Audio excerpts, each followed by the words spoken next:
Bonsoir mes très chères dames, ce soir c'est la minute éducation.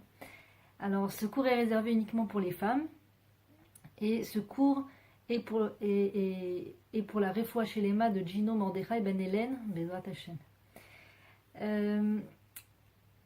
Un point extrêmement important vis-à-vis des enfants, quel que soit l'âge des enfants, même jusqu'à 120 ans, c'est valable.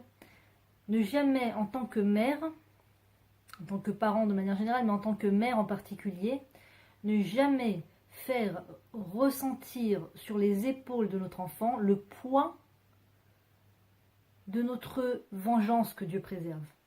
Ne jamais donner le sentiment à notre enfant qu'on lui en veut. Ne jamais tenter de faire mine que l'enfant est transparent à nos yeux, qu'on ne le voit pas parce qu'il nous a énervés ou qu'il n'a pas agi comme on l'aurait voulu. Et à ce moment-là, on réagit en se, comment dirais-je, benekama, ce qui est un interdit de la Torah, en se vengeant. Donc, par exemple, en tournant le dos, en ne répondant pas à l'enfant, en montrant une tête énervée, tu as fait ça, donc je réagis comme ça. L'enfant ne peut pas tolérer un sentiment pareil. Ça fait partie de l'insupportable concernant l'enfant, de ressentir que sa mère lui en veut. C'est invivable, c'est invivable. C'est un poids qui est bien trop pesant pour un enfant. Et ça peut durer jusqu'à n'importe quel âge, jusqu'à 120 ans. Si une personne a le sentiment que sa mère lui en veut, c'est très très difficile d'évoluer dans la vie et d'avancer, de croire en soi, c'est très difficile.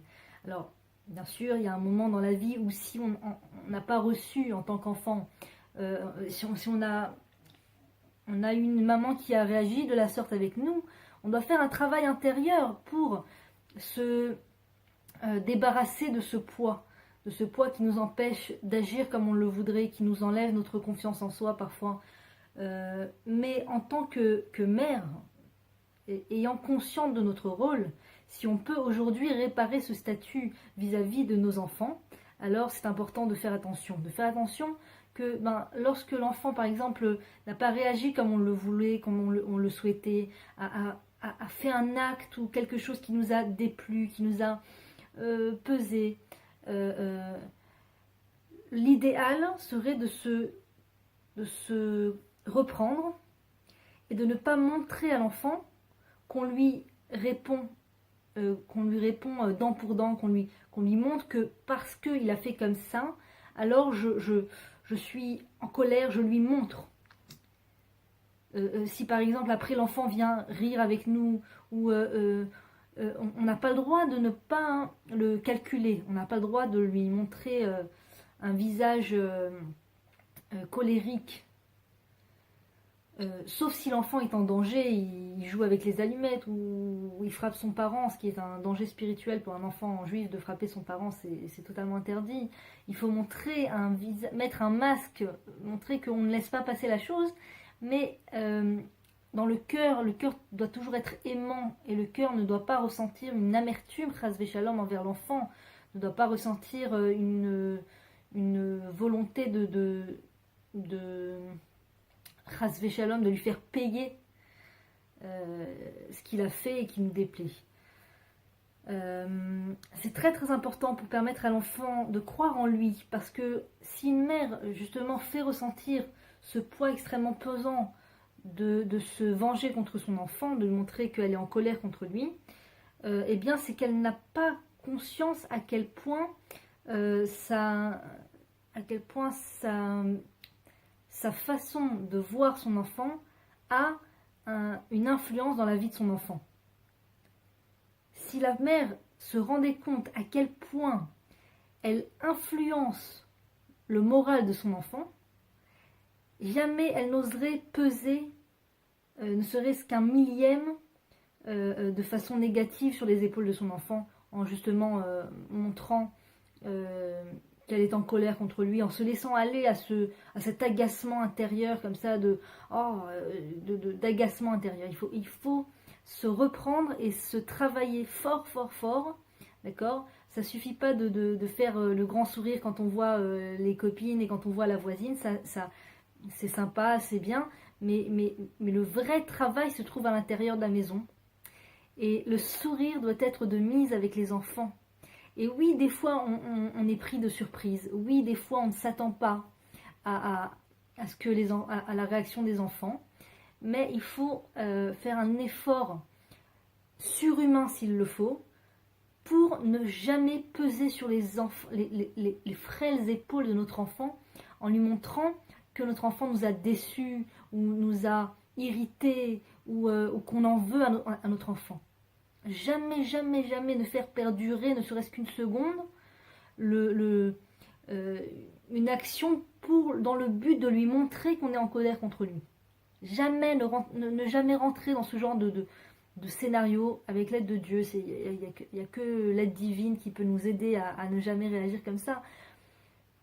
On a toutes nos failles et bien sûr on n'est pas parfaite, mais ça doit être un point d'honneur. C'est-à-dire que oui, on a nos failles, mais oui, on doit savoir vers quoi on se dirige. D'accord? Quel est l'idéal vers lequel on se dirige? D'accord? Et on doit savoir que oui, se laisser aller à faire la tête à son enfant, quel que soit l'âge de l'enfant, il n'y a pas de limite. D'abord, ça n'a rien d'éducatif. Ça ne permet pas du tout, ni ça n'encourage l'enfant à aucun moment que ce soit d'évoluer ou de comprendre la leçon ou ça ne marche pas, ça ne marche avec personne d'abord. Jamais faire la tête à quelqu'un n'a pu le faire évoluer, ça c'est certain. Au niveau de l'évolution de la situation, c'est certain que ça n'a aucun intérêt. Ça n'est pas constructif. Mais pour un enfant, c'est carrément de la maltraitance. C'est carrément de la maltraitance que de faire ressentir à l'enfant. Alors si bien sûr on a subi comme ça une telle réaction de la part de sa maman, il faut savoir juger sa maman d'un œil favorable et se dire que si notre maman a réagi comme ça, c'est qu'elle n'avait très certainement pas d'autre choix et qu'elle était vraiment débordée et qu'elle devait très certainement en avoir très lourd sur le cœur pour avoir réagi comme ça. Mais nous, en tant que mère, vis-à-vis de nos enfants, on ne doit pas perpétuer cette façon d'agir. C'est très important, même si on a beaucoup de mal à se contrôler, il faut faire un travail titanesque pour ne pas perdurer cette mauvaise habitude, malheureusement, qui est de faire ressentir à l'enfant qu'on lui en veut. D'abord, d'un niveau un niveau spirituel, cela trouve sa source dans le fait que nous, les parents, sommes censés, notre rôle en tant que parents juifs, c'est d'arriver à mettre sur pied un enfant qui a la foi en Dieu, d'accord, qui connaît Dieu, qui sait que Dieu existe, et plus l'enfant aura une conception normale et bonne de Dieu, plus il aura de capacité à se rapprocher de Dieu et à être un serviteur de Dieu, à être un Oved Hashem. Comment on arrive à ce résultat? Ça n'est pas en parlant de Dieu du matin au soir à l'enfant, parce que l'enfant n'est pas vraiment en capacité de comprendre ce qu'est Dieu. Nous-mêmes, on a du mal à le concevoir parce que Dieu est tellement au-dessus de nous que on aurait du mal à l'expliquer. Il faut vraiment être un grand érudit pour pouvoir expliquer qui est Dieu, et ce qui n'est pas du tout mon cas. Et en tant que parent, notre rôle n'est pas de parler, c'est-à-dire notre rôle n'est pas d'expliquer à notre enfant comment est Dieu, qui est Dieu. C'est pas ça notre rôle. Notre rôle, c'est que au travers de notre exemple positif vis-à-vis des enfants, les enfants puissent, après dans l'âge adulte, croire en le positif de Dieu. C'est-à-dire que l'enfant a eu un modèle de parent tellement positif qu'il peut envisager que Dieu est positif, que Dieu est bon, que Akol et Tova, que tout est pour le bien, que Dieu est immensément bon, Dieu est l'infinie bonté par excellence.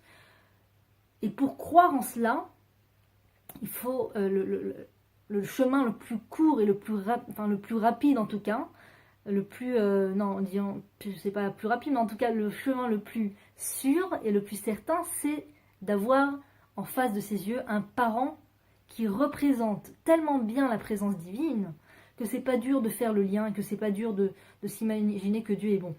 Dans le sens inverse, un enfant qui malheureusement a souffert dans son enfance de ses parents, a souffert de l'attitude de ses parents, a du mal à envisager que Dieu est bon. Si ce n'est que Dieu préserve, qu'il a du mal à envisager ne serait-ce que la présence divine, l'existence divine. Ça c'est un cas extrême. Mais si il est au courant que Dieu existe, mais qu'il a eu un exemple de parents problématiques, eh bien il a beaucoup de mal à se dire que Dieu est bon et à croire en le bon de Dieu.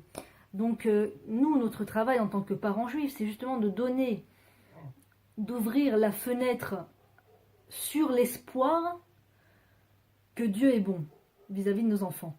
De leur donner cet horizon où ils peuvent croire en le bien. Parce qu'ils ont tellement vu papa et maman être des exemples, des représentants du bien, que c'est envisageable. C'est envisageable. C'est comme ça qu'on renforce le plus la foi en Dieu de nos enfants. Et donc c'est en représentant Dieu, en ressemblant à Dieu. Dieu ne se venge pas. Dieu ne se venge pas sur ses créatures. Il est extrêmement patient. On dit Erech Hapaim. Il a une patience infinie. Donc si Dieu agissait avec nous avec rigueur, on ne serait plus, je sais pas si, enfin, c'est pas moi qui le dis, c'est qu'il y aurait peut-être même plus un être sur terre. Donc Dieu, à part les tzadikim, je ne sais pas exactement, mais en tout cas, il n'y aurait pas beaucoup d'êtres sur terre. Dieu agit avec nous à travers le trait de caractère de bonté et de miséricorde. Et pour pouvoir permettre à nos enfants de croire en Dieu, et de croire en un Dieu plein de miséricorde, il faut nous être des parents pleins de miséricorde.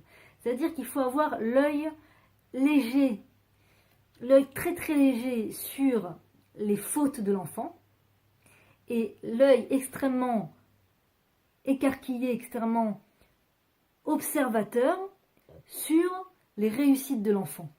D'accord ? Que si l'enfant, ce qui arrive à tous les enfants, d'ailleurs ça me fait penser, il y avait une histoire d'un parent qui était extrêmement, qui manquait beaucoup de patience. Et chaque fois que son enfant renversait quelque chose, aux grandes dames de sa femme, il hurlait, il criait, il piquait des crises. Et un jour, le matin, comme ça, où vraiment le temps est compté, en effet, un verre de choco se renverse par terre. Et là, à la grande stupeur de la maman, le père ne réagit pas. Et il prend plein de douceur et de sympathie et de patience. Il prend un chiffon et commence à nettoyer la table. Et il regarde son enfant et puis il ne lui dit rien. Et là, la femme dit « Waouh, bravo, franchement bravo, tu t'es pas énervé. » Et le mari lui dit « Mais c'est moi qui viens de faire tomber le verre. C'est pas l'enfant. » Ah, quand c'est toi qui fais tomber le verre, t'es pas aussi rentre dedans. Hein? Donc, quand notre enfant fait tomber un verre, osez vous avouer que vous aussi vous avez fait tomber des verres dans votre enfance et que vous continuez d'en faire tomber. Est-ce que vous aimeriez chaque fois que vous faites tomber un verre qu'un marteau de 5 kilos vous tombe sur la tête? Est-ce que c'est agréable, franchement? Non.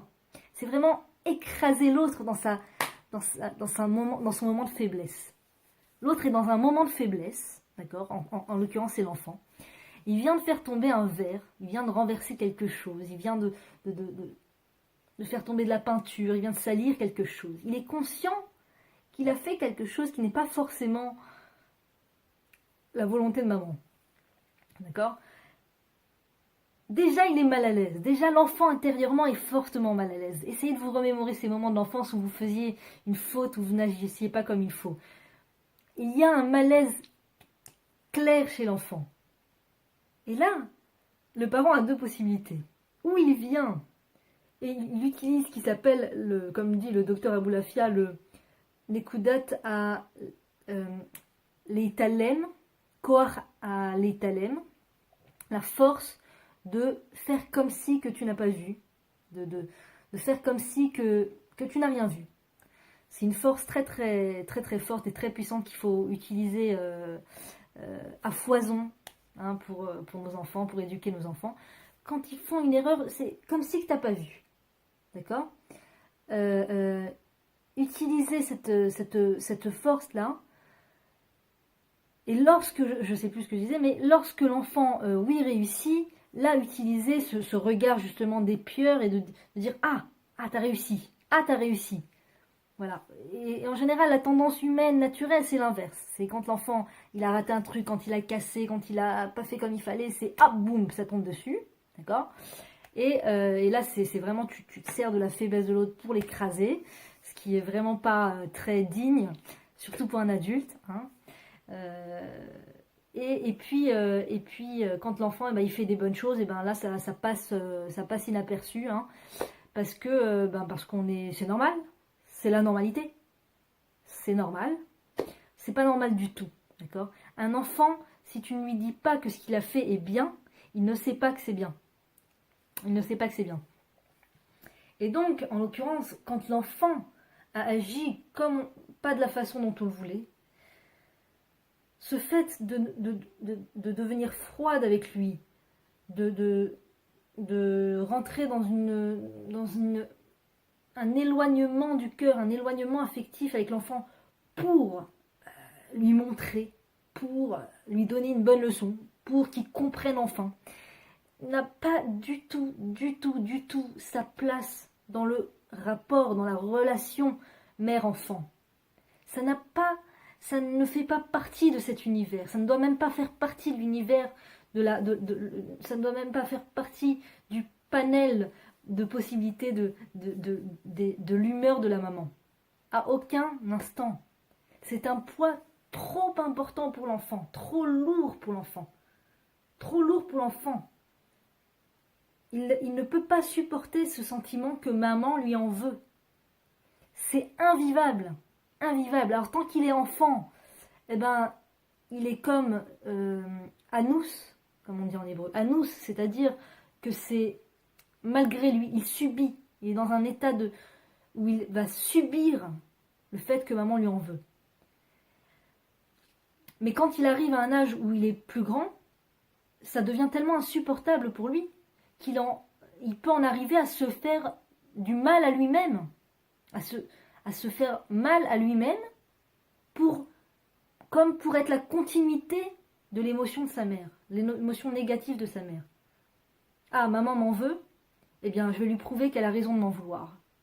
Et il se fait du mal à lui-même, par tous les moyens possibles. Ça peut être des moyens physiques, ça peut être des moyens moraux et mentaux, toujours intérieurement avoir ce disque intérieur de « t'aurais pu faire mieux, tu vaux rien, mais quel nul ». Il y a des gens qui ont ce discours intérieur permanent et malheureusement, ça les fossilise.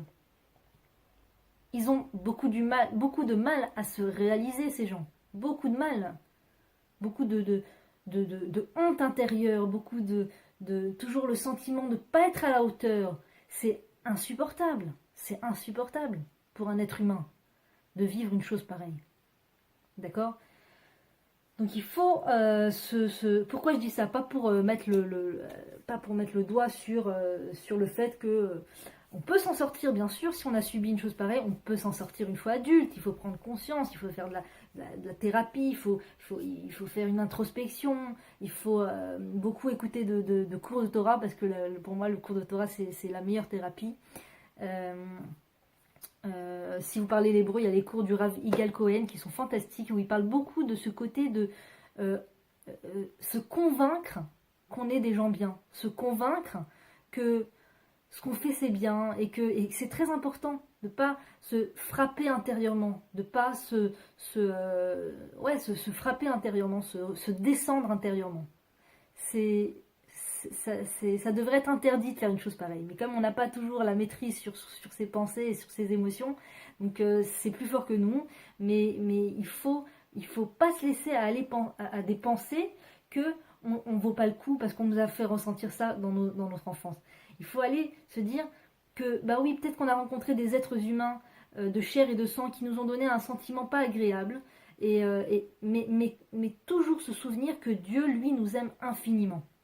L'amour de Dieu pour nous n'a pas changé d'un millimètre, c'est ça que je veux vous dire, c'est là où je veux en arriver. C'est que l'amour de Dieu pour ses créatures, pour le peuple juif en tout cas, ce qui est certain, je ne sais pas comment ça marche pour les non-juifs, je ne suis pas pro, pour le peuple juif, Dieu n'est pas descendu d'un iota dans l'amour qu'il éprouve pour ses enfants, pour son peuple chéri. Il dit d'ailleurs, dans la Torah, il est dit que malgré leurs fautes, il continue de les appeler mes fils. Banaï, mes fils. C'est-à-dire que à aucun moment, Dieu réduit son amour pour nous. Et si un enfant, dans son enfance, ressent à plusieurs reprises que l'amour de maman, pour moi, parfois est élevé, mais parfois il se réduit, il fera il va décalquer, il va comment dire calquer le caractère de maman sur l'image qu'il aura de Dieu. Il aura toujours le sentiment que Dieu, ben parfois il est content de lui, mais parfois il le déçoit. Parfois il déçoit Dieu, il est moins aimé de Dieu. Et c'est pas vrai, ce n'est pas le cas. C'est très dur à vivre son judaïsme, c'est très dur à vivre sa vie de juif épanoui quand on a le sentiment que Dieu nous aime moins, ne nous aime pas, ou nous a abandonnés, que Dieu préserve, ce qui est un mythe terrible. Dieu nous aime et il ne nous a jamais abandonnés, et la preuve en est, il suffit de venir en Israël pour voir la preuve de ses propres yeux, comment un peuple abandonné de Dieu, tel que les chrétiens ont voulu nous le faire croire, comment un peuple abandonné de Dieu peut arriver à de tels résultats au niveau du pays qu'est Israël, fantastique, de l'État d'Israël, de l'État juif dans lequel nous sommes. C'est un miracle, nous sommes vraiment le fruit du miracle, et qui vient prouver par là que Dieu ne nous a jamais abandonnés, et au contraire qu'il nous a toujours tenus dans son cœur de la même manière, du début de l'histoire jusqu'à toujours, pour l'infini. Et donc, pour pouvoir vivre sa vie de juif épanoui, il faut être convaincu que Dieu nous aime. C'est très très dur de vivre dans ce monde si on n'est pas convaincu que le divin nous aime très très fort. Parce qu'on est tout le temps, comment dire, en interaction avec des gens qui, pas toujours, vont nous donner le sentiment qu'ils nous apprécient. Pas toujours. Et des fois, ça peut être dur à supporter. Mais le simple fait de savoir que Dieu nous aime d'un amour infini, ça nous redonne du baume au cœur, ça nous redonne la force de continuer ce qu'on est venu faire dans ce monde, et ça nous donne la force d'avancer et d'être joyeux, et surtout la force de pouvoir observer à quel point Dieu est bon et nous aime, et de pouvoir le remercier. Une petite histoire pour imager tout ça. Il n'y a pas longtemps, j'étais chez un médecin avec les enfants, et j'ai l'habitude que dans cet endroit, les gens ne sont pas très chaleureux et très, très gentils. Je connais, je sais, et je vais toujours avec un peu cette appréhension-là. Et cette fois-ci, je me suis dit, fais pas attention, c'est pas grave, sois concentré sur tes enfants, passe un bon moment avec eux, et c'est le plus important. Et il y avait un bac de jeux pour les enfants, voilà, dans la salle d'attente, pour que les enfants puissent jouer. Donc les enfants sont mis à sortir les jeux du bac à jouer, à sortir, et puis à sortir, et puis à sortir. Et moi j'étais avec eux, j'étais contente, je jouais avec eux, j'étais tellement concentrée avec eux. Et tout d'un coup, il y a la femme qui s'occupait de l'endroit, apparemment, la femme d'entretien, qui m'a dit tu peux ranger, s'il te plaît? Alors, je lui ai dit oui, bien sûr, tout de suite, on doit bientôt rentrer, je vais ranger avec les enfants. Et j'ai un peu tardé, apparemment. Et elle est repassée, et il y avait pas mal de monde dans la salle d'attente, et elle a dit à voix haute devant tout le monde, mais qu'est-ce que c'est que ce balagan? Je suis sûre que c'est comme ça chez toi aussi. Et elle est partie en s'énervant comme ça, devant tout le monde. hein, ce qui s'appelle faire honte en public, ce qui est un interdit très grave. C'est comme tuer une personne, hein, c'est comme un crime. Donc j'ai ressenti cette fameuse honte dont on parle dans la Torah, ce rouge qui te monte aux joues comme ça là devant tout le monde. Et j'ai dit, je me suis dit, fais ce que cette dame te dit déjà, hein, baisse la tête. Je me suis mise à ranger, mais comment vous dire que j'avais le cœur en 1000 morceaux, hein, quelque part. Et puis je rangeais comme ça, je rangeais. J'avais honte. Et puis tout d'un coup, je trouve une peluche avec un cœur énorme comme ça où il y avait écrit I love you. Et là tout d'un coup, je me suis rappelé que Dieu m'aime infiniment. D'accord? Et que je vais peut-être rencontrer dans ma vie, et vous et nous tous, c'est le challenge de la vie. On va peut-être rencontrer des gens, j'espère le moins possible, mais on va rencontrer des gens qui des fois nous donnent pas le sentiment de nous apprécier. Si on arrive à s'accrocher réellement le plus fort possible à l'idée que Dieu m'aime infiniment, on souffre beaucoup moins. On souffre beaucoup moins. Et plus on en est convaincu, et moins on souffre. Et donc, la recette pour permettre à nos enfants d'être ces futurs adultes qui seront convaincus de l'amour de Dieu envers eux, c'est avant tout de leur donner cette image de maman qui les aime de façon inconditionnelle. D'accord? Inconditionnelle et plus fort que tout. Même quand tu renverses quelque chose, je continue de sourire. Parce que mon amour pour toi est toujours le même. C'est pas parce que tu as manqué d'habileté pendant un instant, ce qui peut arriver à tous les êtres de la terre, que je vais te montrer un visage. Tu peux expliquer à un enfant, non, regarde, là je suis énervée, c'est pas parce que je t'aime moins, c'est parce que t'as fait tomber le verre et je m'y attendais pas, et puis on est pressé. L'enfant, il comprend pas ce dialogue, il comprend pas cette façon de parler, il ne comprend pas le texte, il comprend le style. D'accord? Le style, c'est le visage froncé de maman, c'est des bruits, c'est une voix forte, c'est de la violence, hein, des gestes violents. Ça, le style négatif. Le style négatif. Tu peux lui dire, je t'aime, mais qu'est-ce que tu veux? On n'a pas le temps et on est en retard et puis je m'attendais pas. Mais le style est trop dur. L'enfant traduit cela comme un manque d'amour tout d'un coup, comme l'amour de maman qui a disparu. L'amour de maman n'est plus sur son visage. Maman ne m'aime plus. D'accord? Alors que tu peux te dire que c'est cet exercice qu'on t'a envoyé où l'enfant va renverser son verre, c'est un exercice fantastique qui va te permettre de prouver à ton enfant par A plus B que même dans ces moments d'échec, c'est pas un échec, même dans ces moments qu'il ressent comme un échec, regarde mon fils, je continue de t'aimer, je continue de te sourire. C'est pas, les gens parlent de l'enfant roi, le grand problème, enfin, je suis pas d'accord, il faut revoir la chose. Le grand problème de la génération serait qu'on met les enfants au centre de tout, et donc on en fait des enfants rois, et donc ils sont tellement gâtés qu'ils n'ont pas la notion des choses. D'abord, dans ce qui est fantastique dans le peuple juif, c'est que l'enfant n'est pas au centre, c'est toujours Dieu qui est au centre. D'accord? La volonté divine est au centre. Donc déjà, la volonté divine gère notre vie. Donc comme ça, il n'y a pas de risque d'enfant roi. Déjà chez nous, Baruch Hashem, ce qui devrait être le cas pour le monde entier, quand le monde entier arrivera à la connaissance de Dieu. Mais ce qui est certain, c'est que il ne faut pas avoir peur. Il ne faut pas avoir peur de démontrer à l'enfant un amour puissant, un amour abondant. Il ne faut jamais, jamais se laisser aller à cette idée saugrenue qu'un trop-plein d'amour pourrait l'abîmer, qu'un trop-plein d'amour pourrait le rendre gaga ou je sais pas quoi, qu'un trop-plein d'amour pourrait l'affaiblir, que si je ne lui dis pas ce qui ne va pas, il ne saura jamais comment évoluer.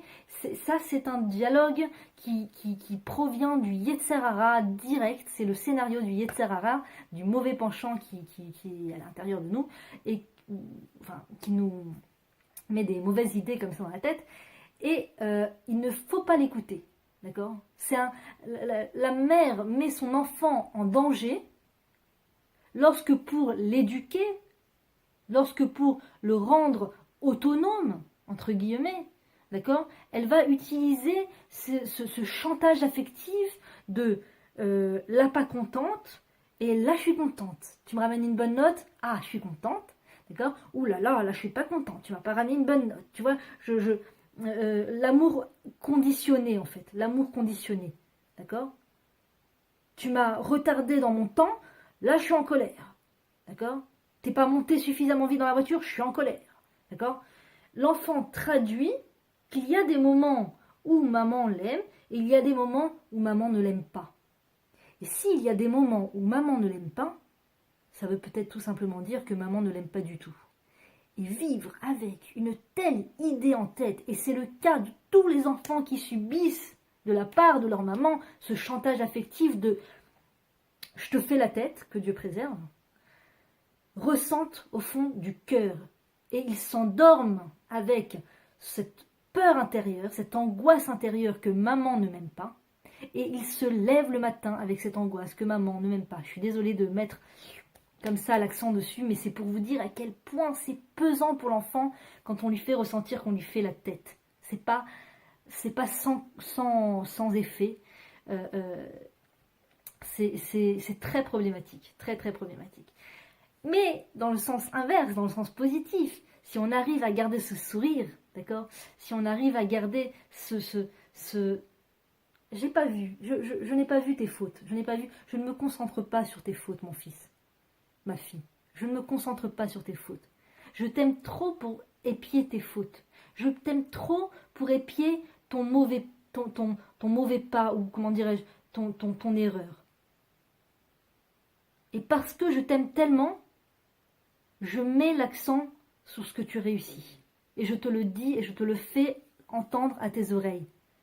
Et quoi qu'il arrive, je me bats intérieurement, je vais faire une guerre intérieure gigantesque pour toujours tenter d'afficher un sourire sur mon visage et un visage serein. Parce que je sais que c'est grâce à ça que tu auras une conception du Dieu vivant la plus réelle possible, la plus véritable possible. Ce qui te permettra d'être un juif épanoui dans ta vie et ce qui te permettra d'oser réaliser ta mission dans ce monde en tant que juif et en tant qu'être humain de manière générale. Voilà, ce message s'adresse à toutes les mamans. Partagez un maximum et bonne chance à nous toutes.